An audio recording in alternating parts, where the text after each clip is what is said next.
On prier le Seigneur pour la parole de Dieu. Tu vas dire au Seigneur de te parler ce matin. De t'instruire ce matin. Seigneur, merci pour ta parole. Merci de bénir cette parole. Merci de bénir ton peuple, de bénir notre écoute ce matin. Au nom de Jésus. Amen. Nous allons voir la suite et la fin de notre thème du dimanche passé qui était l'attitude du chrétien dans l'épreuve, tiré du livre de Jacques 1, versets 2 à 12.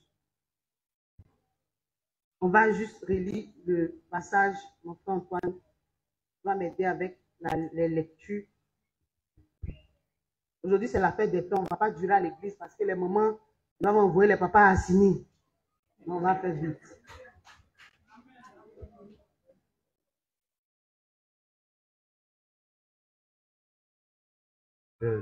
Jacques chapitre 1, verset 2. Pour que nous lisons. On peut juste se lever, se rasseoir, juste honorer la. Jacques chapitre 1, rassois-toi, merci. À partir du verset 2. Mes frères, regardez comme un sujet de joie complète les diverses épreuves auxquelles vous pouvez être exposés, sachant que l'épreuve de votre foi produit la patience. Mais il faut que la patience accomplisse parfaitement son œuvre, afin que vous soyez parfaits et accomplis sans faillir en rien. Si quelqu'un d'entre vous manque de sagesse, qu'il la demande à Dieu, qui donne à tous simplement et sans reproche, et elle lui sera donnée. Mais qu'il la demande avec foi, sans douter. Car celui qui doute est semblable au flot de la mer, agité par le vent et poussé de côté et d'autre. Qu'un tel homme ne s'imagine pas qu'il recevra quelque chose du Seigneur. C'est un homme irrésolu et constant dans toutes ses voies. Amen. Amen. Amen. Alléluia. Amen. Il faut dire que j'ai dit le dimanche passé que cette prédication-là, on devait tous l'entendre le premier jour où on a accepté Jésus. J'ai dit ton premier culte de dimanche là, ça devait être ta prédication, la première parole de Dieu que tu entends. Alléluia. Mais tous les jours pour le Seigneur sont comme des premiers jours pour nous. Parce que chaque jour pour nous est une nouvelle naissance. Une nouvelle manière pour nous de naître de nouveau. Amen, amen. Nous avons parlé de l'attitude du chrétien dans l'épreuve. Et nous avons vu l'attitude, une attitude du chrétien. Première attitude, c'est-à-dire d'abord hors de l'épreuve. Et nous avons dit que nous sommes tous chrétiens et au cours de tâches, nous sommes confrontés à diverses épreuves. Alléluia. Au quotidien, l'épreuve peut être le deuil, le chômage, les finances qui sont un peu compliquées. Ça peut être la maladie, ça peut être la persécution, ça peut être la stérilité. Ça peut être un accident grave. Alléluia. Tout le monde peut être confronté à ce genre d'épreuve. Amen, amen. Mais le Seigneur nous dit dans le livre, dans le verset que nous venons de lire, de voir ces épreuves-là comme un sujet de joie. Et on avait parlé du regard qu'on avait vis-à-vis des épreuves. Notre bien-aimé Jacques ici nous dit de regarder les épreuves comme un sujet de joie. Et on a dit que plusieurs personnes ont un regard, un mauvais regard par rapport à l'épreuve. Amen. Et on a dit qu'on ne devait pas avoir un mauvais œil par rapport aux épreuves que Dieu nous envoie, parce que l'épreuve vient pour produire quelque chose dans notre vie. Et on avait dit qu'il y avait une différence entre l'épreuve et le châtiment. Amen. Entre l'épreuve et le châtiment. On avait dit que le châtiment, c'est une peine infligée à une personne en vue de corriger cette personne, en vue d'aider cette personne. Donc, quand tu passes à une situation, il faut prendre la peine de demander à Dieu, est-ce que je suis porté d'être châtié? Le châtiment de Dieu n'est pas pour la mort. Le châtiment, c'est une correction. Donc, quand tu fais quelque chose que Dieu n'approuve pas, Dieu va te taper un peu pour te ramener le droit chemin. Amen. C'est ça, le châtiment. Quand toi-même tu sais que tu as commis un acte qui n'est pas bien devant le Seigneur et que les jours qui suivent, les temps qui suivent, tu vis des situations bizarres, demande à Dieu, ce n'est pas un châtiment. Dans ce cas-là, Dieu est en train de te châtier pour t'aider à revenir à lui. Et on a dit que l'épreuve, c'est l'action d'éprouver quelqu'un. L'épreuve, c'est un test. Dieu t'éprouve pour tester ta consistance chrétienne. Dieu t'éprouve pour tester ta foi. Parce que le test de Dieu produit quelque chose. Alléluia. Et dans ce test ici, on nous a dit que l'épreuve de notre foi produit la patience. Donc quand Dieu envoie une épreuve dans la vie d'un enfant de Dieu, c'est pour quelque chose, c'est pour un but. Il y a une raison à laquelle Dieu envoie l'épreuve. Donc tu ne dois pas avoir peur d'être éprouvé. Il n'y a pas de chrétien fort, il n'y a pas de chrétien grand, il n'y a pas de chrétien élevé sans épreuve. Est-ce que je parle à quelqu'un? C'est pour ça que David dit, quand je marche dans la vallée, il n'y a pas une vie chrétienne sans vallée. Mais ça ne veut pas dire que tu vas rester dans la vallée. Tu vas sortir de la vallée. C'est pour ça que David dit, Dieu me fait asseoir, il dresse au-devant de moi une table. Amen. Il loue d'huile ma tête. Il donne cette table en face de qui? De mes adversaires, de mes ennemis. En tant qu'enfant de Dieu, on ne devrait pas avoir peur de l'épreuve. On ne devrait pas avoir peur d'être éprouvé. C'est un test, c'est obligatoire. Pour toi qui vis l'épreuve, et tu penses que le ciel est tombé sur ta tête, que Dieu t'a oublié, tu es maudit. Parce que beaucoup attribuent voient l'épreuve comme une malédiction, comme la poisse. Alléluia. Tu ne devrais plus voir ça de cette manière. Amen. Et on a expliqué, on a donné des exemples. Si tu veux l'intégralité de la prédication, tu peux aller sur la page Facebook de l'église ou YouTube pour que tu puisses avoir l'intégralité. Ce matin encore, on va parler de l'attitude du chrétien au milieu de l'épreuve. C'est-à-dire, on sait même pendant que ton épreuve se passe, quelle attitude tu dois avoir. On avait parlé du regard. Ton regard doit changer parce que l'épreuve, c'est un test de Dieu. L'épreuve est une bénédiction. Amen. L'épreuve vient pour nous forger, pour nous renforcer, pour nous donner du tonus, pour nous donner du contenu. Alléluia. Alléluia. Et aujourd'hui, nous allons voir quelle attitude nous devons avoir quand nous traversons, nous sommes au milieu même de l'épreuve. Amen. Qui ne traverse pas d'épreuve ici?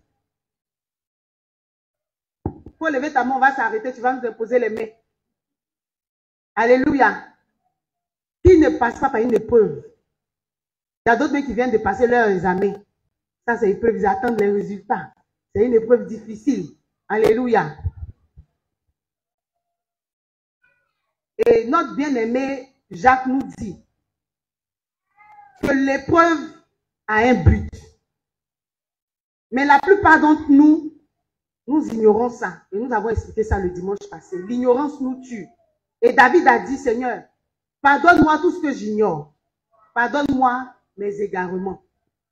Pardonne-moi ce que j'ignore. Amen, amen. L'épreuve produit la patience en nous. Mais le problème, au milieu de l'épreuve, quand nous sommes au milieu de l'épreuve, on a une attitude qui ne nous avantage pas. C'est qu'on ne supporte pas l'épreuve. Beaucoup parmi nous ne supportent pas l'épreuve. Donc la bonne attitude que tu dois avoir, c'est de supporter l'épreuve. C'est de pouvoir supporter l'épreuve par laquelle tu es en train de passer. Beaucoup parmi nous ne supportons pas l'épreuve. Quand nous sommes au milieu de l'épreuve, quand on parle de supporter, on parle de souffrir. Les gens ont l'habitude de dire que les francophones n'aiment pas la souffrance. Ils n'aiment pas faire des efforts, ils n'aiment pas faire des sacrifices. Supporter l'épreuve, c'est souffrir patiemment. C'est-à-dire tu souffres et puis tu attrapes ton cœur. Alléluia. Tu souffres et puis tu attrapes ton cœur. Tu portes l'épreuve. Ça, c'est supporter. Tu endures l'épreuve. Et parmi nous, beaucoup parmi nous, on n'a pas cette culture-là. Sinon, on n'a pas cette éducation-là de supporter l'épreuve. Par contre, quand je regarde nos frères Aoucha, c'est des gens, quand ils sont nés, on leur a dit que la vie est dure. Ou bien, la vie est dure, cherchez-vous, allez à l'aventure. Donc, c'est des gens qui affrontent l'inconnu. Ils sont habitués à ça.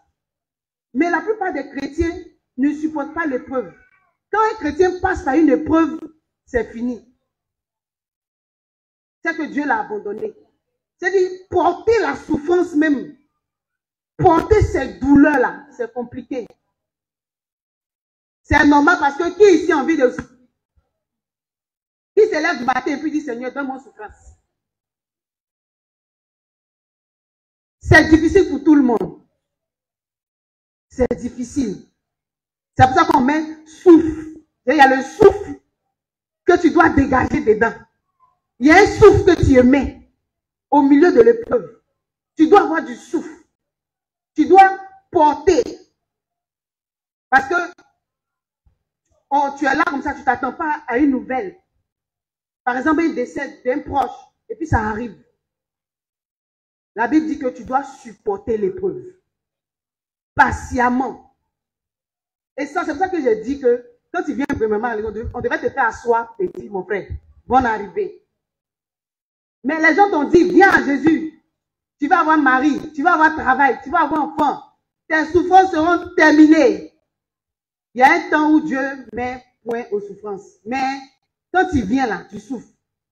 Dieu peut te dire que tu vas souffrir. Comme il peut ne pas te dire. Dieu a annoncé à Abraham la souffrance, la servitude du peuple d'Israël.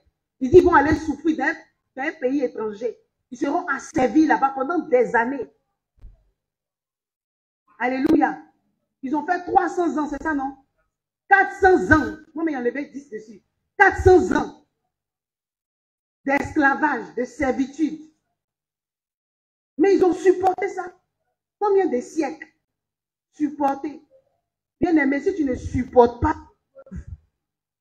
tu auras une mauvaise attitude. Et tu ne vas pas recevoir la couronne de vie dont Dieu parle. Tu ne vas pas avoir cette récompense.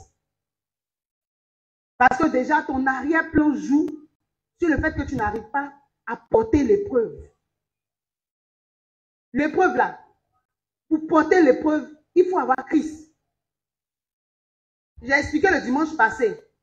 Nous sommes confrontés aux mêmes épreuves que les païens. Est-ce que chez les païens là-bas, il n'y a pas de femmes stériles? Est-ce que chez les païens, il n'y a pas des accidents? Il n'y a pas de mort tragique? Est-ce que chez les païens là-bas, il n'y a pas l'échec? Est-ce qu'il n'y a pas le chômage? Il n'y a pas la galère?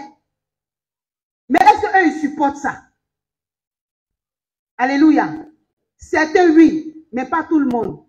On parle de la majorité. Est-ce qu'ils supportent? On voit des gens, parce que son ami a réussi, il est jaloux, il l'empoisonne. Parce qu'il n'arrive pas à supporter la galère que lui, il vit là. Il n'a pas aussi les moyens pour s'en sortir. On voit des gens, parce qu'ils ne peuvent pas supporter la douleur, ils deviennent sorciers.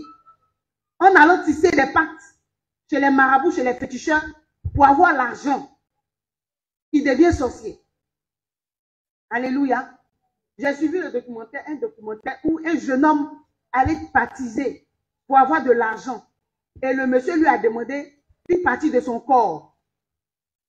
Et lui-même, sans réfléchir, il a donné son petit doigt. Et le monsieur n'a pas coupé ça sur le champ. Il est allé chez lui à la maison, il a dormi. Et au milieu de la nuit, vers 1h, 2h du matin, il a senti que quelque chose est en train de sectionner son doigt. Il se lève, il voit le sang partout. Il n'avait pas de douleur, mais son doigt est parti mystiquement.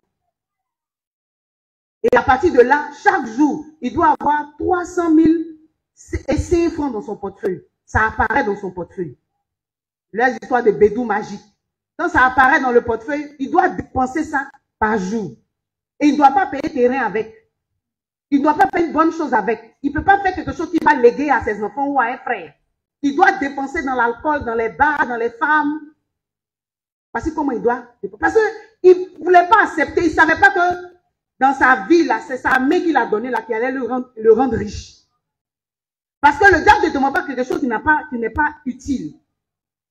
S'il te demande ton pied, c'est que ces pieds-là qui allaient t'envoyer dans un endroit où tu devais être milliardaire. Donc il coupe ça. S'il te demande ton doigt, c'est que ce doigt-là, si ça manque, il manque un doigt, ça fait 5 doigts. En tant que c'est les 5 doigts là que Dieu bénit. Maintenant, tu en as un de moins. Tu ne peux plus avoir la bénédiction. Donc, le diable sait que le doigt qu'il a pris là, c'était vraiment utile pour toi pour réussir. Le diable va te dire, donne ta soeur, donne ton frère. Parce qu'il sait que ce frère-là, c'est l'étoile de la famille. Et comme toi, tu n'as pas d'étoile, il va faire échange d'étoiles. Pourquoi? Toi qui veux l'argent pour aider ta famille, la famille que tu veux aider, on te demande de sacrifier un dedans. Donc ta richesse, c'est à quoi? Si tu vois la souffrance de ta mère, et on dit pour que toi tu sois riche, ça sacrifie ta mère. Donc c'est pourquoi tu deviens riche alors. Et on a vu des gens, parce qu'ils ne supportent pas la souffrance, ils ne voient pas que la vie est dure. De manière naturelle même, ils devaient aller dans Genèse là-bas pour voir. Où Dieu a dit, attends, tu vas travailler la terre durement, c'est à la sueur de ton front que tu vas te nourrir. Il devait savoir que déjà, quand l'homme a péché, et quand il n'est pas en Dieu, la vie devient dure. Donc déjà, on doit être adulte, on doit être endurant dans les souffrances. Mais ça, c'est une éducation qu'on n'a pas reçue. Mais quand on vient à Dieu, Dieu nous enseigne, nous réduit, en nous disant que la vie est dure. Il faut endurer les épreuves. Endurer les épreuves ne veut pas dire que Dieu n'est plus avec toi. Que Dieu t'a lâché, Dieu t'a abandonné. On a vu notre Seigneur Jésus au poteau de la croix, en train de supporter la douleur. La Bible dit qu'il a revêtu le péché de l'humanité. Toi-même, tu vois un péché seulement d'une personne.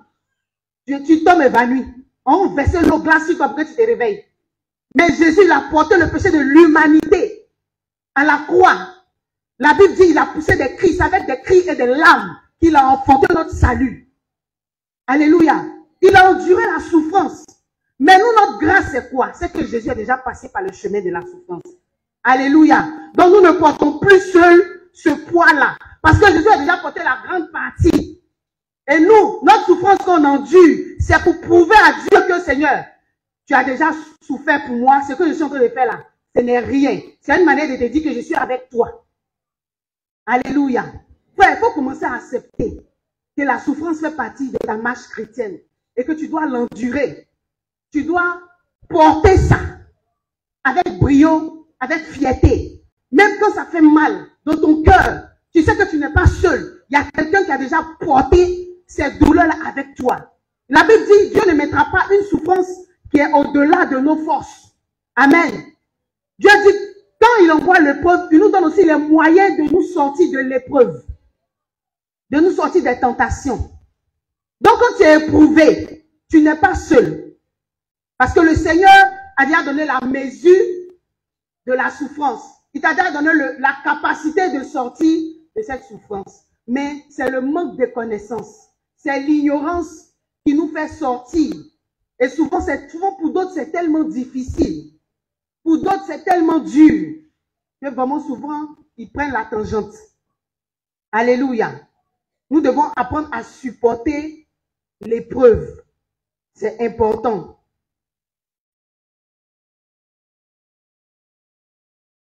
Amen. Et dans la Bible, on a vu des personnes qui ont supporté les épreuves. Le Seigneur Jésus lui-même, comme je le disais tantôt, il a supporté l'épreuve. On lui a donné 40 coups moins 1. C'est pas ça? Il n'a pas dormi toute la nuit parce que c'est au milieu de la nuit qu'ils sont venus l'arrêter. Et là, ils l'ont maltraité jusqu'au matin. Il a porté, il était fatigué. Et on voit dans son histoire qu'un nommé Simon de Cyrène qui est venu l'aider à porter sa croix pour dire que Jésus a porté la souffrance. Pourquoi il est notre Seigneur de gloire? C'est le fait qu'il a supporté ça. Frère, nous devons respecter les autres qui passent par les épreuves et qui s'en sortent, qui sortent victorieux. Alléluia. C'est pas facile de porter des souffrances. C'est pas facile. C'est pour ça qu'on appelle Jésus le Seigneur des Seigneurs. Alléluia. Le Seigneur de gloire, le Dieu puissant. Est-ce que toi tu peux te nommer puissant ce matin? Est-ce que tu peux te lever, t'arrêter au carrefour de Sipora et dire je suis puissante? Je suis puissant parce que j'ai vaincu mes épreuves. Est-ce que tu peux dire ça? Alléluia. Mais Jésus, c'est lui seul qui a dit tout est accompli. Et le voile du temple s'est déchiré en deux. Frère, respectons les gens qui sont passés par des situations, aujourd'hui qui sont arrivés quelque part. Tu vois des gens qui sont élevés dans la vie. Tu veux ressembler à ces personnes-là. Mais est-ce que tu connais le parcours de ces personnes? Est-ce que tu connais leur parcours? J'ai écouté l'interview d'une Américaine Elle s'appelle Britney Spears, mais quelque chose comme ça. Et c'est une star. Mais c'est une star qui aime se montrer un peu nue. Elle aime beaucoup montrer sa nudité. On lui demande pourquoi. Elle dit parce qu'à l'âge de 3 ans, elle a été abusée par sa nounou. Sa nounou. Généralement, les nounous, on ne les soupçonne pas parce que ce sont des femmes. Elle a été abusée. Après ça, à l'âge de 12 ans, elle a été violée. Elle a subi des séquences de viol comme ça. Et ça a modifié sa personnalité. Donc, elle se dit, pour montrer qu'elle existe, elle est obligée de montrer partie de son corps. Parce que c'est comme ça qu'elle se sent, en fait. Donc, souvent, tu es là, tu peux même, c'est une prostituée, elle se montre nue. Mais elle a vécu des choses où elle a tué une partie d'elle, elle a renoncé à une partie de sa vie pour afficher, c'est la personne que les autres lui ont montré, lui ont dit que elle est. Que tu es une prostituée, tu es un objet, tu n'es pas importante. Parce qu'à chaque fois, elle viole. Elle se dit que finalement, c'est sa vie. Si elle doit être violée tous les jours, c'est que c'est à ça qu'elle a appelé. Voici sa conclusion. Donc, quand toi, tu vois qu'elle porte ses dessous bizarres et que tu es choqué, elle s'exprime. Voici comment elle s'exprime. Jusqu'à ce qu'elle vieillisse aujourd'hui et elle rende ce témoignage. Mais je ne sais pas si elle a le Seigneur. Alléluia.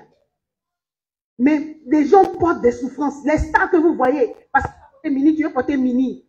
Il y a une histoire derrière le mini. Tu vois quelqu'un qui se tatoue.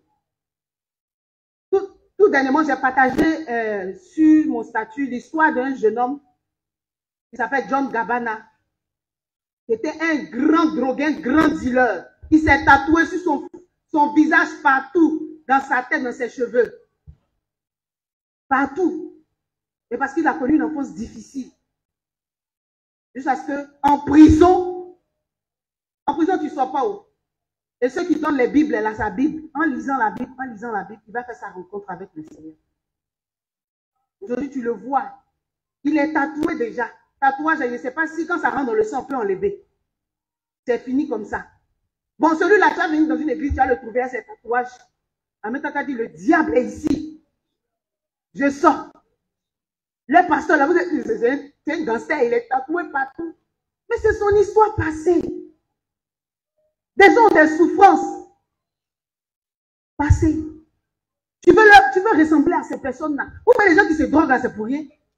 Il y a des choses qu'ils ne supportent pas, qu'ils veulent oublier. Ils veulent passer à autre chose. Donc, ils se mettent dedans. Pourquoi? Parce que humainement parlant, mais souffrir est dur. Ou bien, souffrir là, c'est des peines, c'est des émotions qui sont en jeu. C'est des sentiments qui sont éprouvés. C'est ton corps qui est éprouvé. Tu veux copier tout ce que tu vois, mais tu ne sais pas que derrière tout ce que tu vois, il y a des histoires. Des gens sont passés par des vallées incroyables. Alléluia. Tu le vois élevé. Toi, tu veux la gloire d'aujourd'hui, là. Tu oublies l'histoire de 20 ans qu'il a vécu. Tu veux sa gloire de 2 ans, de 3 ans. Et c'est ce qui fait qu'aujourd'hui, nos enfants vont se donner à la drogue, se donner au maraboutage, au mysticisme. Ils font des pactes pour vendre leur âme.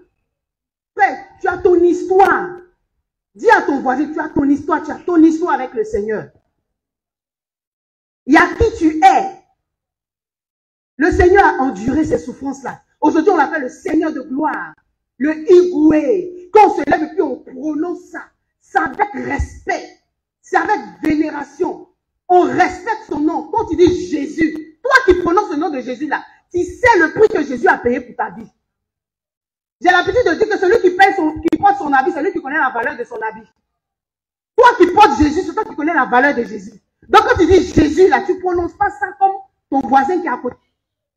Donc si pour toi Jésus n'a rien fait, si pour toi Jésus n'a pas fait grande chose, quand on va dire acclame Jésus, tu prends ton temps en choco, tu l'acclames. Mais pour quelqu'un qui est sorti d'un trou quelque part là-bas, quand tu acclames Jésus, il peut sauter, il peut se traîner, il peut se rouler. Parce que pour lui, Jésus a porté quelque chose de grand. Quand en réalité, lui, il devait porter, mais Jésus a pris ça à sa place. Alléluia. Christ a porté tes douleurs. Et on dit, il a pris ta malédiction. Et puis, il t'a donné sa bénédiction. Donc, quand tu t'imagines que dans ta famille, personne n'est béni, et que toi, c'est vrai, tu n'as pas encore physiquement la bénédiction, mais quand tu sais que spirituellement, Dieu t'a rétabli dans tes droits en tant que fils de Dieu, en tant que fille de Dieu, quand tu le loues en conséquence. Ta louange a une raison. Parce que celui-là, il t'a enlevé de la malédiction. Aujourd'hui, tu dors bien. Avant, tu ne pouvais pas dormir sans qu'on te poursuive. Avant, tu ne pouvais pas dormir 2 jours sans faire cauchemar. Maintenant, tu ne vas plus à l'hôpital, on ne t'hospitalise plus. Avant, chaque mois, tu es à l'hôpital, tu payes des médicaments et des médicaments. Alléluia. C'est vrai qu'aujourd'hui, tu as les petites douleurs du moins, à cause peut-être de la fatigue, le palu, parce qu'en Afrique, les moustiques nous mangent un peu, ils nous donnent un peu leurs microbes. Donc, de temps en temps aussi, on doit prendre des comprimés de palu. Alléluia. Mais, en dehors de ça, on t'a pas, depuis tu as donné ta vie à Jésus, on t'a hospitalisé combien de fois? Lève ta main. On t'a hospitalisé combien de fois? Vous dites que c'est sous perfusion. On court partout pour payer ordonnance. On cherche le sang. Il n'y a pas sang. On court. Jésus a pris toutes ces choses-là. Et quand tu viens, il te donne cette paix. Il te donne cette paix. Moi, je ne me rappelle plus. Après, peut-être, bon, la dernière fois que je suis allée accoucher, je ne me rappelle plus quand j'ai connu maladie où on m'a interné, on m'a fermé, on m'a mis ballon. Je ne me rappelle pas. Jésus a toujours gardé ma santé. Et ça, c'est une raison pour laquelle tu dois louer le Seigneur. Celui qui n'a pas la santé, là, il n'a rien. J'ai vu l'histoire ici de notre frère Guy. Il travaillait, il était professeur, il avait son salaire. Il vivait un peu, quand la maladie n'était pas trop encore forte. Il allait.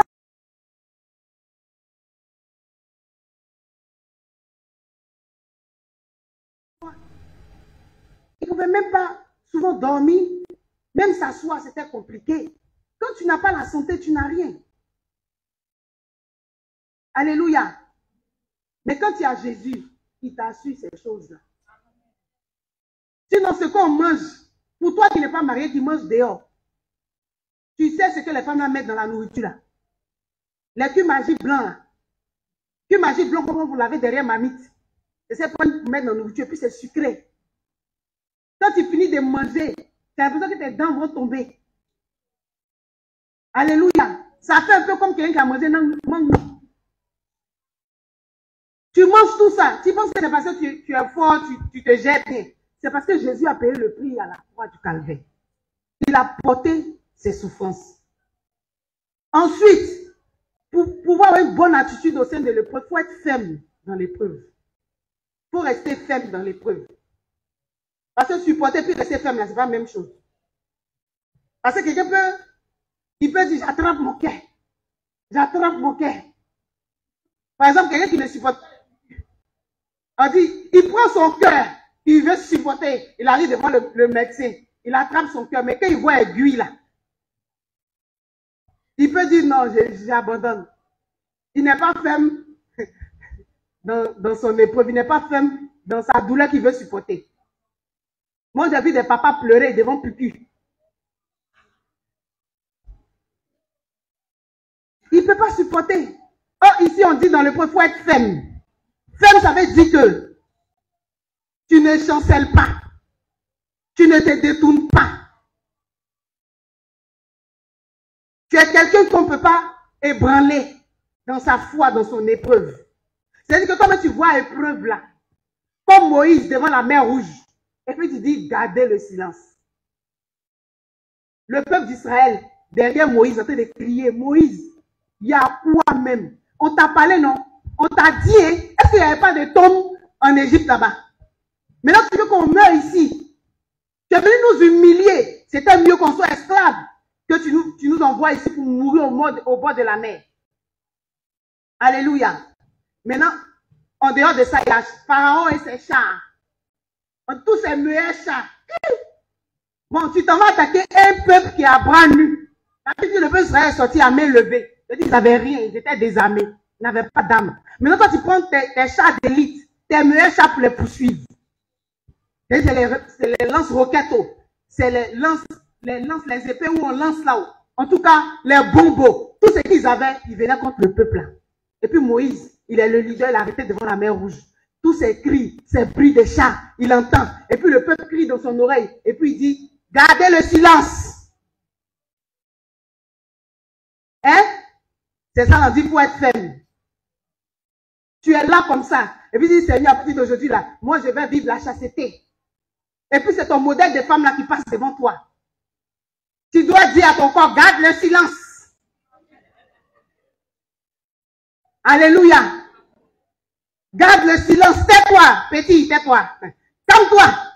Tu dois parler. Moïse a parlé, il est resté ferme dans son épreuve. Combien parmi nous pouvons nous tenir fermes? Surtout, on peut supporter. On supporte, ou bien on supporte un peu, mais est-ce qu'on dit dedans?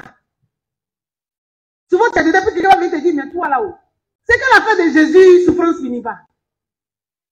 Il te montrer ouais, tu chutes là, une affaire, et puis tu vas t'en sortir. Et puis tu peux glisser. Tu peux porter comme Judas. Il a suivi Jésus jusqu'à vers la fin. Le gars, son amour d'argent.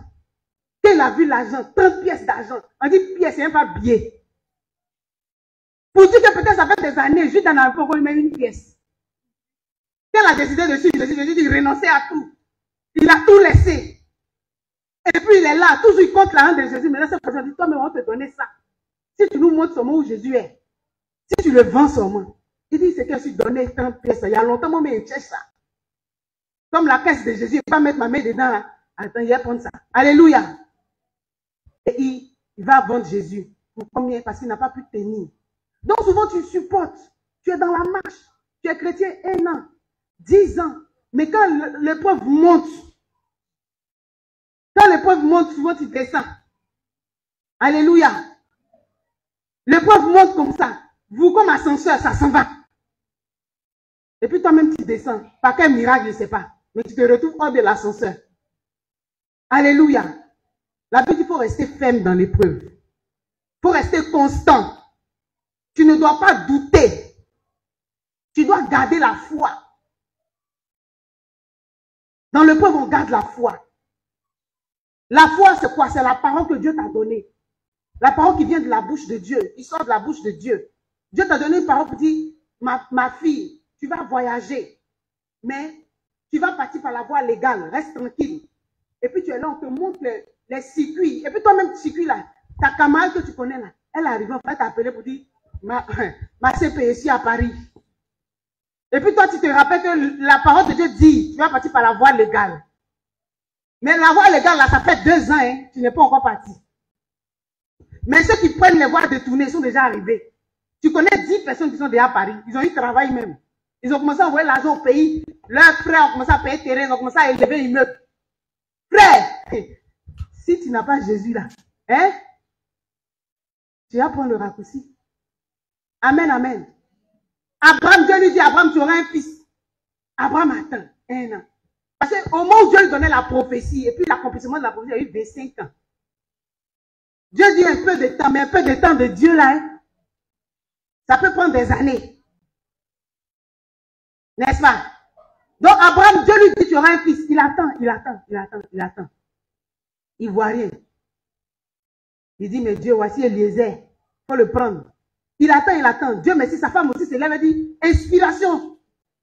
Abraham, dans notre religion là-bas, tu peux prendre une femme, ça peut quoi? Moi, mais si elle vieille, si elle accouche sur mes pieds, je prends l'enfant là. Abraham a dit, ah, moi-même dans mon... on fait. Mais c'est toi, hein? Mais attends. On l'a soulevé pour le mettre sur la fille là. C'est que lui-même aussi, il guettait Agar quelque part là-bas. Une Égyptienne. Est-ce que vous avez déjà vu les Égyptiennes? Hein? Vous avez déjà vu les Égyptiennes? Vous avez déjà vu? Mais on parle même des hindous, bien les indiennes, bien quoi là. Quand tu les vois même, tu as l'impression que Dieu a... C'est-à-dire, il a versé toute beauté là-bas. Alléluia. Il disait à quelqu'un cette semaine là que Dieu reconnaît ce qui est joli. Dieu a dit dans la Bible là, que Eliab était beau de visage, grand de taille. On dit que David est beau, il est blond. Donc, Dieu il connaît beauté. Donc, quand tu vois quelqu'un qui n'est pas joli, quelque chose qui n'est pas joli, là, tu sais, parce que c'est dans la Bible même, ça y est. Vrai ou faux? Est-ce que c'est moi qui ai dit, c'est Dieu. Dieu qualifie les gens qui sont jolis là, il s'est dit ça. Il s'est dit ça. C'est dans la Bible, les gens commencent à faire l'élection Miss avec Esther. On les a mis quelque part, ils ont sélectionné les filles, elles vont passer une à une. Mais c'est pas comme pour aujourd'hui, hein. Aujourd'hui, ça c'est autre chose. Je ne sais pas c'est quel genre de Miss. Alléluia. Amen, amen. Bien-aimé, tu dois apprendre à tenir ferme par la parole que Dieu te donne. Dieu t'a dit que tu vas voyager. Il faut attendre. Abraham, il était obligé de patienter. Après ça, Dieu, tout ce qu'il a fait, Dieu n'a même pas pris ça en compte. Dieu il a repoussé ça du revers de la main. Pour prendre Isaac, il attendait. Ça a mis du temps, mais Dieu a fini par réaliser. Parce que souvent, là, quand tu n'es pas dans l'épreuve là, de quelqu'un, tu peux parler. Alléluia. Tu peux parler à cause des petites épreuves là. Petit, tiens bon, nous on est passé par là. Mais est-ce que vous avez la même force pour porter les épreuves? Ce que tu dois lui dire, il faut dire, regarde au Seigneur. Il ne faut pas dire, oh, ça c'est rien. Tu dois tenir ferme. Il y a des personnes qui ne tiennent pas ferme. Quand il est éprouvé là, il ne parle plus à quelqu'un. Alléluia. Quand tu le vois même là, quand tu prends le dictionnaire, tu fouilles P, épreuve. Tu vois son nom là-bas, sa photo. Parce qu'il est énervé. Comme si c'est quelqu'un qui l'a soulevé pour le mettre dans l'épreuve. Quand tu dis bonjour, il y a trop de problèmes. Il faut pousser là-bas. Le problème me dépasse plus, je suis là. C'est-à-dire de tenir ferme dans l'épreuve. Alléluia. C'est important. Il faut tenir ferme. Il faut croire la prophétie.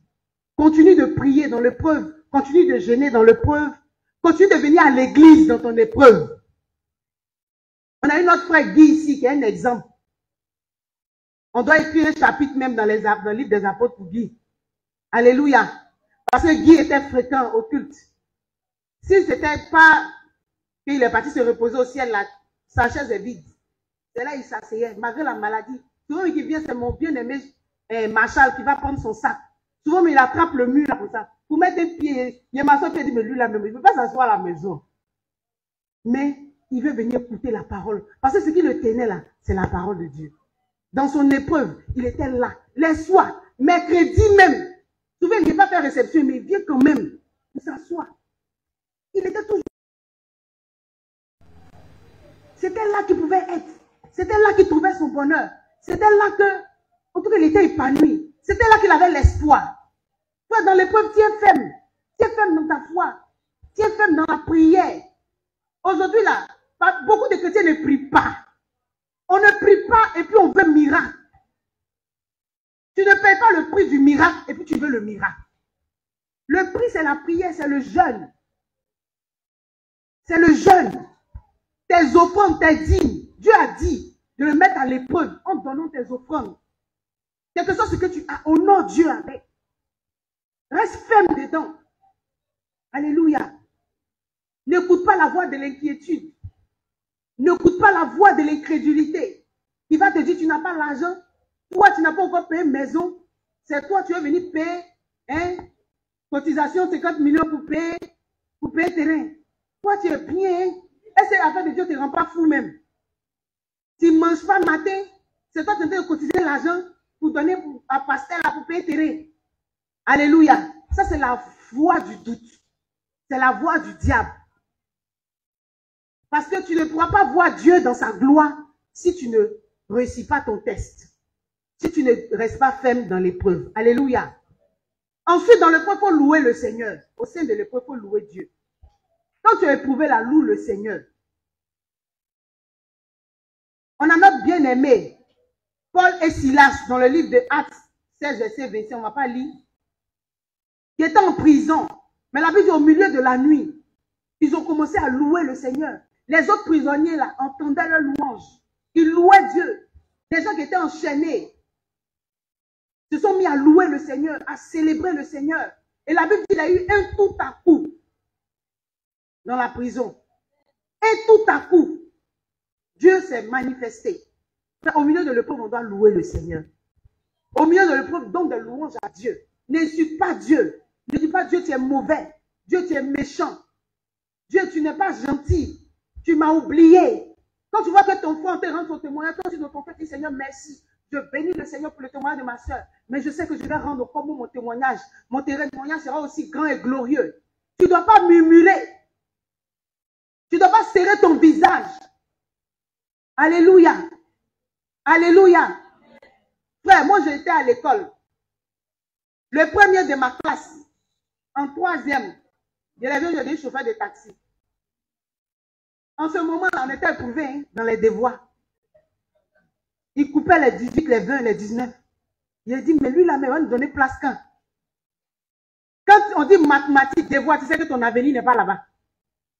Parce qu'il y a les géants des mathématiques qui sont là. Tu as connu des gens qui étaient excellents à l'école. Mais quand ils te voient, là, souvent, ils se cachent, tu ne sais pas où. Dans même temps, c'est de pleurer, hey, Seigneur, jusqu'à quand il y a quelqu'un qui te voit et puis fuit. Il dit, oui, Madame Sombo qui arrive là-bas, elle me cacher. Non, non, non, non, non. Faut pas me demander, tu es où maintenant, tu fais quoi dans la vie? Il se cache. Pendant que toi, tu pleures, toi, loue le Seigneur. Parce que l'avenir appartient à Dieu. L'avenir appartient à Dieu. Toi qui n'as pas encore d'enfant, il faut louer Dieu. C'est vrai. L'épreuve des femmes stériles est vraiment difficile. Parce que les gens vont te dire jusqu'à quand? C'est comment? Depuis là, hein, vous êtes pressés pour mettre ordre dans votre doigt là. Mariage, c'est quand on fait encore dit mariage. Tu entends ça? Alléluia. Les gens sont là, puis te contrôlent. C'est pas facile.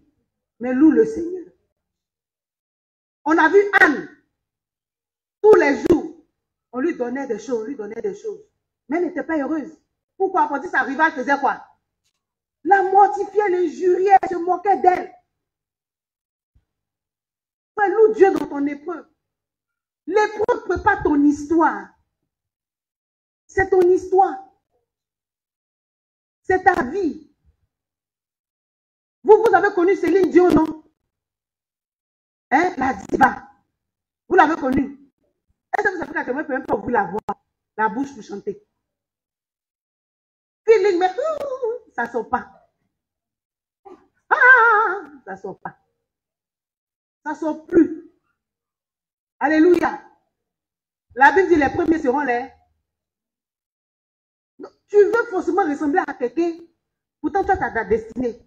Aujourd'hui, toi-même, quand on dit chante, comment on dit ça même? Les B.A.B.A. de la musique là. Dorémi. On dit fais Dorémi. Tu peux même pas, tu peux dire Dorémi, c'est qui? Il habite où? Tu ne connais pas. Mais au moment où toi, tu cherches à connaître Dorémi, elle là, elle partait sur les grands plateaux, dans les grands concerts. Quelqu'un me met un choc, tu as l'impression que ses cordes vocales vont se couper. Mais ça ne se coupe pas, elle revient. Alléluia. Ça revient. En ce moment, tu es frustré. Elle cherche à voir ta petite vie que tu as là. C'est que ton petit, tu sors, tu manges, et puis tu peux crier. Si ton enfant, quoi donc? Ta voix sort, elle ne peut plus faire ça. Et si elle se trompe, c'est pas bon. Elle est obligée de fermer la bouche, de ne pas parler pendant des heures. Elle est dans une chambre. Elle ne peut plus trop sortir. Elle a maigri comme ça. On est obligé de la cacher. Regardez, c'est de là à là. De la gloire à la maladie. C'est à cause de ça qu'on vend notre âme, quoi. La Bible dit c'est Dieu qui élève, c'est Dieu qui rabaisse. Loue le Seigneur. C'est ton histoire. C'est vrai que tu étais dans l'épreuve, tu es tombé, tu as connu des chutes.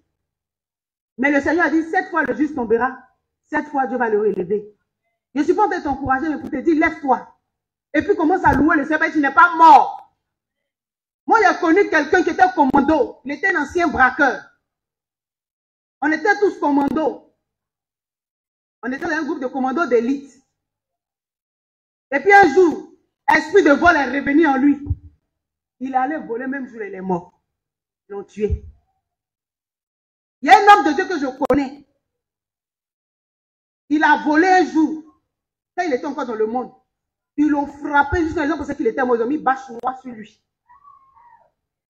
Et puis sa maman est venue. Pleurant, dit ton enfant est ici. Pleurer. Il bougeait encore. Ils l'ont soulevé. Actuellement, il est pasteur. Tu vois, mais les cicatrices sont sur lui encore. C'est son histoire. Alléluia. Loue le Seigneur. Il ne faut pas envier. Aujourd'hui, l'envie tue les chrétiens. On dit tout le monde va être prospère. On prêche un évangile de la prospérité. Donc, où tu es là, tant que tu n'as pas une voiture, c'est que Dieu ne te connaît pas. Si tu n'es pas monté d'avion, c'est que tu n'as pas accompli ta destinée. Alléluia. Mais la bénédiction de Dieu parle là, c'est d'abord la présence de Jésus en nous. La Bible dit que nous sommes bénis de toutes sortes de bénédictions dans les lieux en Jésus-Christ. C'est en Jésus que nous sommes bénis. Maintenant, si Dieu veut, il te donne voiture, il te donne maison, il te donne enfant. Mais ce n'est pas ça qui définit ta bénédiction. Ta bénédiction, c'est d'abord Jésus. Elle est spirituelle. Et ça doit te rendre heureux. Mais si c'est à cause de ça tu pleures, c'est que tu n'as pas connu la bénédiction qui est Christ. Parce que quand Christ entre en toi, il comble le vide en toi. Il occupe les places où il y avait le vide. Donc pour toi, ce sont des formalités. La voiture, c'est une formalité. Dieu sait que tu en as besoin. Les enfants sont des formalités. Voyager en première classe sont des formalités. Être élevé au travail, ce sont des formalités. Mais la première bénédiction, c'est Christ qui vit en toi. La plus grande bénédiction, retiens ça, c'est Jésus qui vit en toi. Parce que quand tu as Jésus, tu as tout. Quand on dit tu as tout, on ne parle pas des tabourets, on ne parle pas des chaises. On parle de la présence de Dieu. On parle du surnaturel. Parce que c'est quelqu'un qui a les clés.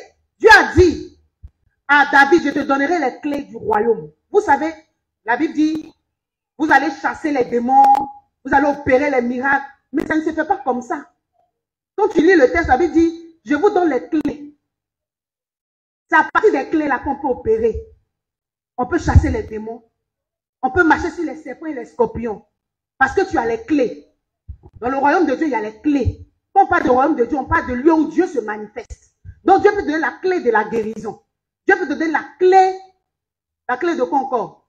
Des finances. Il peut te donner la clé de la santé. Il peut te donner la clé de quoi encore? De l'enfantement. Il peut te donner, il y a des clés que Dieu donne. Alléluia. Dans le royaume de Dieu, c'est une question de clés. Tu vois que tu n'arrives pas à opérer des miracles, il n'y a pas de changement. Pourquoi? Parce que tu manques de clés. Ne dis pas que Dieu a dit ceux qui auront cru, ils vont chasser les démons. Je dis, je crois, je ne vois rien. Mais est-ce que tu as la clé? Alléluia. Est-ce que tu as la clé pour dénouer, pour ouvrir les portes du royaume? Dieu a dit à Pierre, tu es Pierre, ici toi je bâtirai mon église. Je donne les clés du royaume. Est-ce que tu as les clés? Alléluia. Il faut avoir les clés. Quand tu as les clés, tu as tout. C'est pour ça qu'on nous demande de louer Dieu. Quand quelqu'un qui est en prison, il loue le Dieu. Je sais pourquoi. Mais parce qu'il sait que sa bénédiction là, c'est pas là où il est enfermé là. Son vrai lui, c'est pas le physique qu'il voit. Son vrai lui est en Jésus. Là, moi, je me voyais derrière des ordinateurs en tant que analyste programmeur en informatique. Et puis Jésus dit, c'est pas là que je te vois. Ta bénédiction n'est pas là. Est-ce que moi, je savais qu'un jour, j'allais te connaître? Il y a 5 ans, il y a 10 ans, il y a 20 ans, tu me connaissais. Mais dans ma destinée, Dieu dit, où tu es là-bas, la sorte de là, c'est pas pour toi. Parce qu'il y a un autre endroit que j'ai prévu. Mais ça, c'était un esprit que Dieu me parlait. Je ne voyais pas. Mais aujourd'hui, je vois. Aujourd'hui, je te vois. Et je sais que vraiment, Dieu a parlé. Alléluia. Et si j'avais compris ça, comme je comprends aujourd'hui, je devais être en train de louer le Seigneur.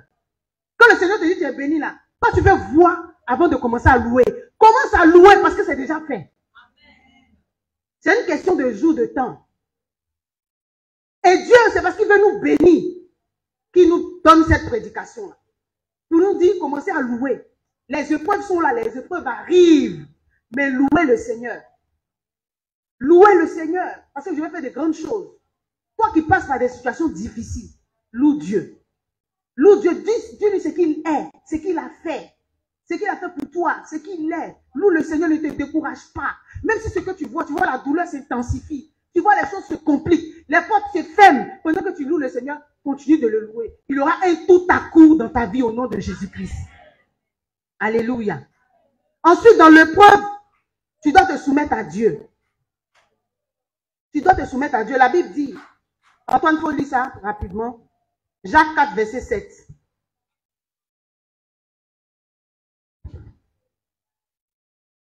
Jacques chapitre 4, verset 7. Soumettez-vous donc à Dieu. Résistez au diable et il fuira l'un de vous. Amen. Amen. Dans l'épreuve, on se soumet à Dieu. On dépend de Dieu. Se soumettre à Dieu, c'est dépendre de lui. C'est le consulter, c'est l'écouter. C'est le suivre. C'est lui obéir au milieu de l'épreuve. Prends le temps d'aller dans la présence de Dieu pour écouter le Seigneur. Tu dois dépendre de lui. Tu ne dois rien faire dans l'épreuve sans consulter Dieu. Or, beaucoup de parmi nous, on n'a pas ce temps-là. C'est chaud. Et puis, il y a qu'à partir demander à Dieu. Déjà, toi, tu prends l'initiative de faire ce que tu n'as pas le droit de faire. Et quand tu le fais, il y a des problèmes. Alléluia. Est-ce que tu me suis ce matin? Dans l'épreuve, tu dois te soumettre à Dieu. Dis à quelqu'un, soumets-toi à Dieu. Tu ne dois pas fuir. Souvent, l'épreuve nous fait fuir. On a un cas, le cas de Caïn. Caïn, Dieu le met à l'épreuve par son offrande. L'offrande de son frère, Dieu rejette son offrande. Moi, je crois que c'était une épreuve pour lui, n'est-ce pas? Et là, Dieu vient encore lui dire, domine sur cette situation. Ne te laisse pas vaincre par la jalousie. Surmonte ça. Le diable qui est couché à ta porte là, il ne faudrait pas que tu lui donnes accès. Mais il n'a pas écouté le Seigneur. Alléluia. Il est allé jusqu'à tuer son frère. Dans l'épreuve, nous devons écouter Dieu. Dans l'épreuve, nous devons écouter Dieu. Moi, je vous ai rendu mon témoignage. Lorsque je suis allé à Accra, et puis on m'a attaqué. Avant de m'attaquer, avant qu'on ne m'attaque, le Seigneur m'a dit, toute âme forgée contre toi sera sans effet. Dieu m'a donné cette parole-là. Donc, je devais me soumettre à la parole. J'ai dit que quand j'arrive dans l'endroit, quand il y a des situations, je ne dois pas fuir, n'est-ce pas? Parce que Dieu m'a rassuré qu'il est avec moi. Il va me délivrer des armes que l'ennemi va utiliser contre moi. Et quand la chose s'est produite, dans la journée comme ça, à ces heures ici, dans la journée comme ça, je ne dors pas. Je suis assise comme ça. Et puis on vient m'attaquer, la personne parle, j'entends la voix. Comme tu m'entends. Et puis tout à coup, la personne dit, toi, tu es venu mettre le feu dans ma maison, aujourd'hui tu vas voir. En anglais. Et tout à coup, brusquement, je ne vois plus clair, je suis venu aveugle. Alléluia. Mais comme Dieu m'avait donné une parole, je me suis soumise à la parole. Là. Et puis j'entends la voix, je me réfère à l'esprit. Parce que là, si je panique, je reviens en Côte d'Ivoire, les yeux fermés. Je vais dire quoi? On va me dire, tu as quoi là-bas? Qui t'a envoyé? En tout cas, ce que chacun peut dire va sortir. C'est ça, c'est Juju, elle est partie toucher même. Et puis, comme elle est fleque là, ça limite dans les yeux là. Alléluia. Mais Dieu voulait que je vive cette expérience-là. Et pour ça, il m'a préparé, on me donnait une parole. Amen. Et quand c'est ce produit, le Dieu m'a dit ce que je devais faire. Et quand j'ai fait la chose, je vous dis, comme tout à coup, mes yeux se sont ouverts. C'est ce qui fait qu'aujourd'hui, je veux te voir. Quand je ne te parle pas de quelque chose que j'ai vu en songe, je te dis réellement. Quelque chose qui s'est passé physiquement. Amen. Vous dites que quand tu es là physiquement, il y a le spirituel autour. Donc ta bénédiction là. Imagine si la bénédiction c'était d'avoir pistolet 6 mois, il n'y a pas pistolet. Si ma bénédiction c'était d'avoir un gris-gris pour lancer sur la voie, moi je n'avais pas ça. La bénédiction c'était l'autorité de la parole de Dieu qui était dans ma bouche. Alléluia. Donc je devais utiliser. En l'utilisant, c'est une manière pour moi de me soumettre à Dieu. Alléluia. Est-ce que je parle à quelqu'un ce matin? Bien-aimé, soumettons-nous à la parole de Dieu. J'ai prié pour quelqu'un qui était atteint c'est un cancer, non, mais on appelle ça même. Dans la tête. La tumeur au cerveau. Il a déjà rendu le témoignage ici. Quand le Seigneur m'a dit que lui il pensait qu'il avait fièvre typhoïde, Dieu dit que va lui dire qu'il a une maladie qui est cachée, qui est dans sa tête. J'ai dit, Seigneur, il a besoin de la typhoïde. C'est moi qui allais donner une nouvelle comme ça. Et je lui dis que le Seigneur dit qu'il y a une maladie qui est cachée. Pendant que je lui disais ça, il n'y avait même pas un signe qui montrait qu'il est malade de quelque chose de grave. 2 semaines après, 3 semaines après, on lui détecte une tumeur au cerveau. Et c'est une épreuve grave pour un homme qui pèse plus de 200 kilos. Tout à coup, brusquement, il a eu 75 kilos. Alléluia. Puis le Seigneur dit, il dit, Seigneur, je vais faire quoi? C'est une épreuve pour la personne. On dit opération 6 millions. Quelqu'un qui gère point de gym, 500, il va avoir 6 millions là-dedans. Il va aller se faire opérer. Les gens ont commencé à annoncer sa mort partout. Il dit, Seigneur, je vais faire quoi? Parce que dans la vision, Dieu m'a montré qu'il était en train de mettre quelque chose dans ses narines. Dieu dit, va, prends l'huile d'onction, mets dans ses narines. Il dit, devant sa famille. Dieu dit, va. Alléluia. Mais nous devons nous soumettre à Dieu. C'est l'épreuve de quelqu'un. Dieu peut t'utiliser dans l'épreuve de quelqu'un, qui est pourtant aussi une épreuve. Amen. Non, je vais. Arrivé là-bas, quelqu'un qui avait une grosse voix, il parle même. Merci. Il parle les soufflés. C'est la tête qui tient tout le corps. Sa voix ne sort plus. Alléluia. Et puis je priais, Dieu, ça peut prier. Oui. Là, on ne peut pas dire non. J'ai prié. Alléluia. Et quelques temps après, Dieu a fait le miracle. Cet homme-là, il est là. Je vais l'inviter ici un jour. Vous allez voir la cicatrice est là. Il a repris ses activités. Juste même actuellement, c'est lui qui cherche client de lapins pour moi. Et moi, ils vont mes lapins. Maman de Mérode, il y a client, on veut 3 lapins, 4 lapins. Il envoie les clients. Aujourd'hui, il a repris ses activités. Quelqu'un qui ne pouvait plus bouger le pied, il continue d'apprendre foi aux gens encore. Vous dites, quand tu te soumets à Dieu dans l'épreuve, il te montre le chemin. Mais souvent, là, quand l'épreuve, son piment là s'élève, tu n'entends plus, tu ne vois plus, tu ne sens plus. Tu es désactivé. Alléluia. Nous devons nous soumettre à Dieu. Nous devons dépendre de lui. Nous devons le suivre. Ensuite, nous devons nous attendre à Dieu. On dit, si la prophétie tarde, tu dois faire quoi? Tu dois faire quoi? Il faut bien dire. Tu dois faire quoi? Tu dois l'attendre. Bon, entre toi et moi, si tu t'en vas à Siporès, tu ne connais pas Yopougon, tu arrives. Et puis la personne doit venir te chercher là, tu appelles son numéro passe. Comment tu vas te sentir? Hein? Tu appelles sur tous ces numéros Move, MTN, Orange, Flouze, Flaz. Tu appelles WhatsApp, Messenger, en tout cas Instagram, rien ne passe. Pourtant, il y a 30 minutes, il a dit, il arrive. Tu as arrêté, il fait nuit. Tu as arrêté, tu appelles, ça ne passe plus. Entre nous, tu vas rester là. Hein? Mais le Seigneur dit, en cas, ça va s'arrêter. Il pleut même, la pluie commence. On commence à tirer. Si pour rester, Dieu dit, arrête-toi. Et il y a des gens qui rient, longtemps même là. C'est-à-dire qu'il est dans le premier cas pour vous, mais c'est parti. Hey, patientez là. On voit ça comme ça, mais c'est pas un jeu. Hein. Alléluia. En tout cas, clame-toi parce que tu es patient au nom de Jésus. Tu dois t'attendre à Dieu. Il fait nuit. Il fait jour, tu es là. Il fait soleil, il fait pluie, tu es là. On dit qu'il faut t'arrêter. Il n'y a pas d'abri. Tu es là. Le soleil t'établit quand tu deviens chauve. On dit arrête-toi. Tu t'attends au Seigneur. Parce que le Seigneur va agir. Est-ce que tu crois? Mais ton visage même me dit que... Maman disait, tu dis ça, mais franchement. Est-ce que tu crois que le Seigneur va agir?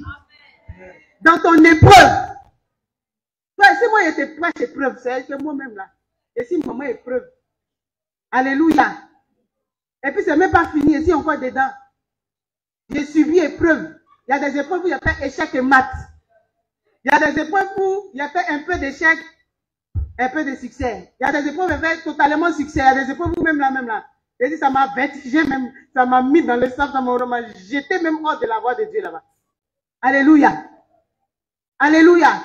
Mais quand ça te jette, tu te rends compte que tu n'es plus sur le chemin étroit. Quand tu te lèves, tu es sur un chemin large. Mon frère, faut pas dire, si je suis tombé, il me coucher ici en même temps. Lève-toi et puis reviens sur le chemin étroit au nom de Jésus. Alléluia. C'est une grâce de Dieu d'être en vie. Hein? Dieu n'approuve pas peut-être ton péché. Mais quand tu tombes et puis tu te vois que tu es vivant, tu te touches, je dis, je suis là. Lève-toi, vite, vite. Reviens sur le chemin. Alléluia. Reviens sur le chemin. Le Seigneur est là pour te délivrer. Attendons-nous à Dieu. Bien-aimé, est-ce que tu crois ce que je te dis ce matin? Est-ce que tu crois qu'au milieu de ton épreuve, désormais, tu vas t'attendre à Dieu? Tu ne vas pas dire le pasteur il n'est pas fort. Le pasteur peut être fort.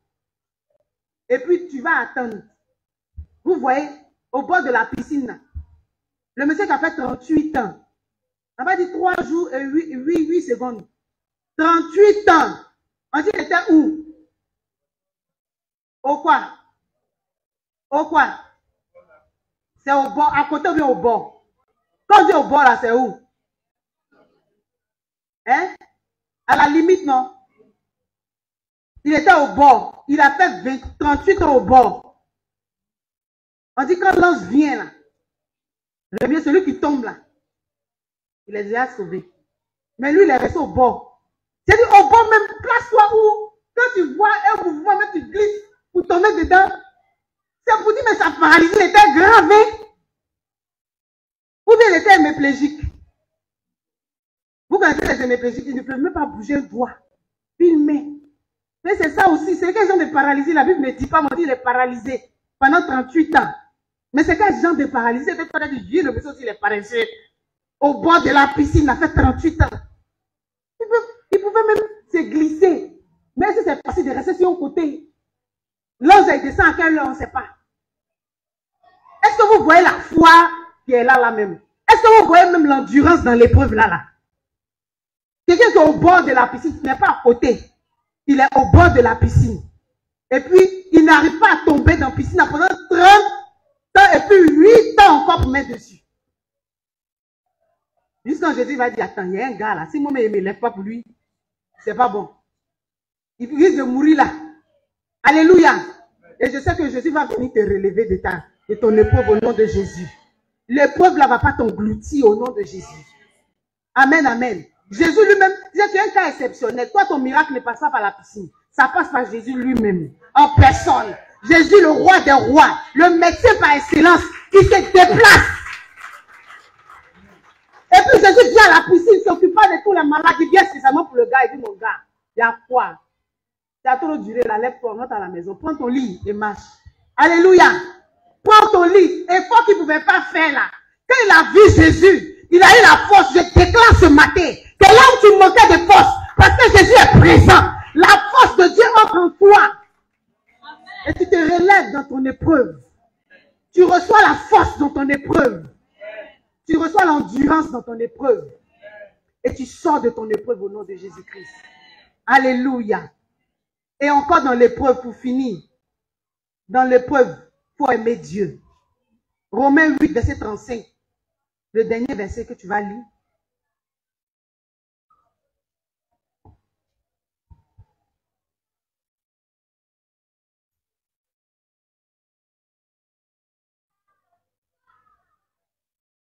Romains chapitre 8, le verset 35.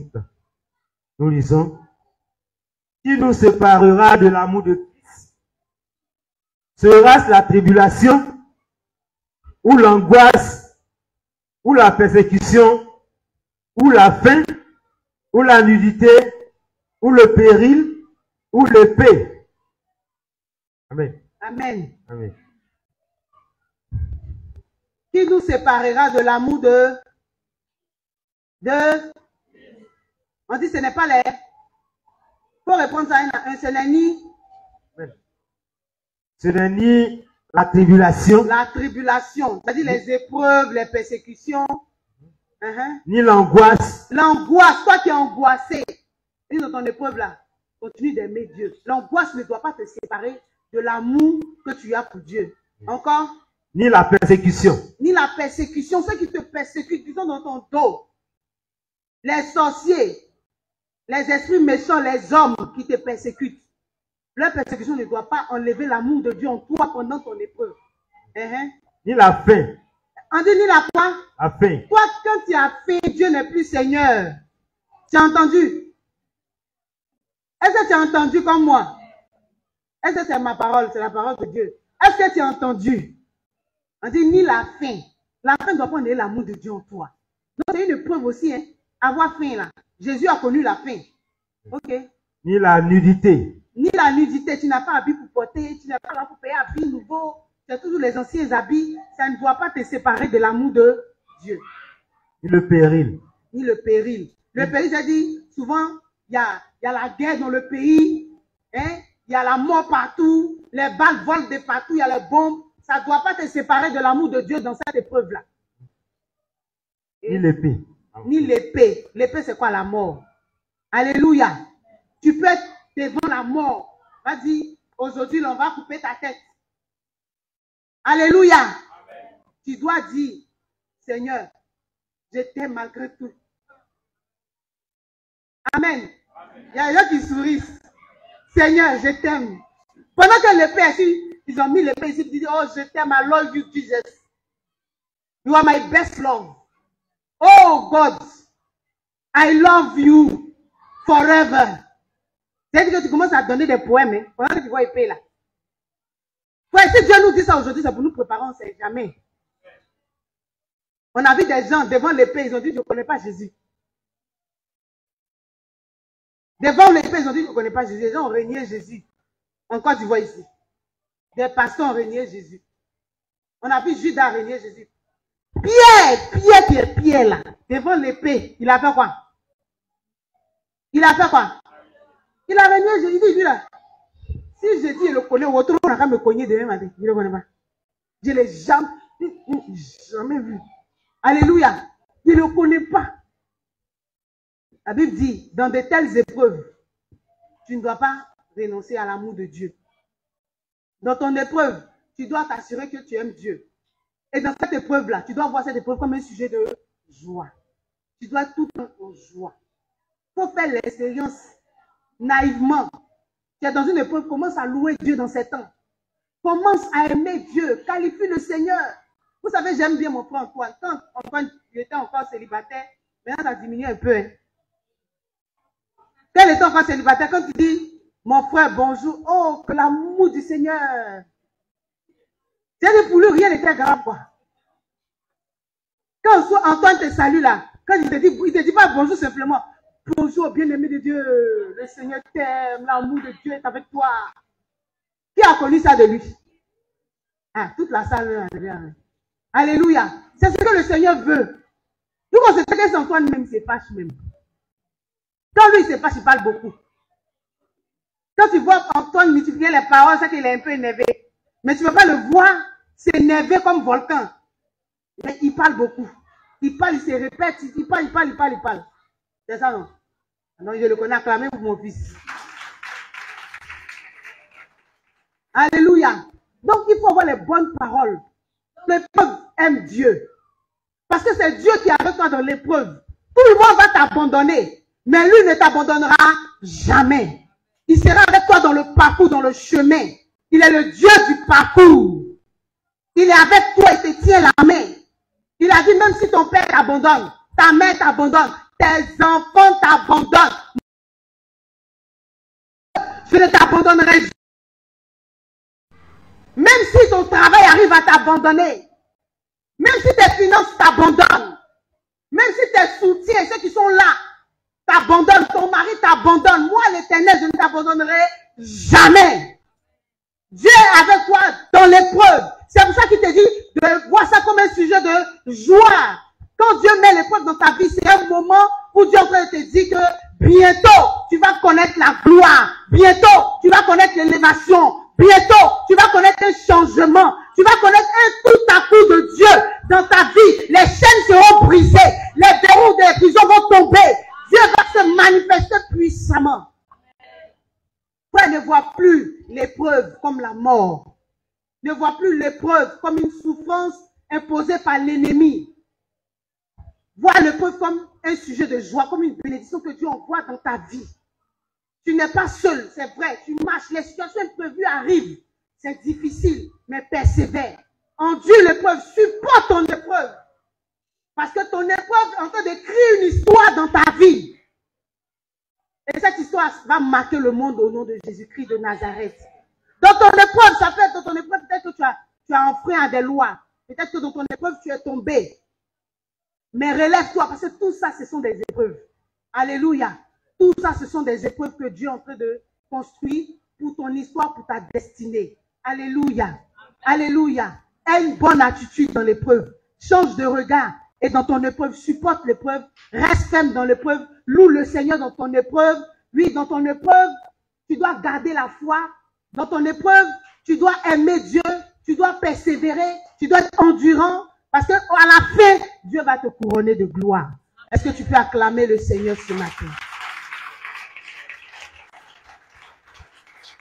Tu vas prier le Seigneur. Depuis le dimanche passé, tu as entendu l'enseignement sur l'épreuve. Tu as des armes, tu as des outils aujourd'hui pour endurer l'épreuve. Les armes, c'est que dans ton épreuve, tu dois supporter l'épreuve.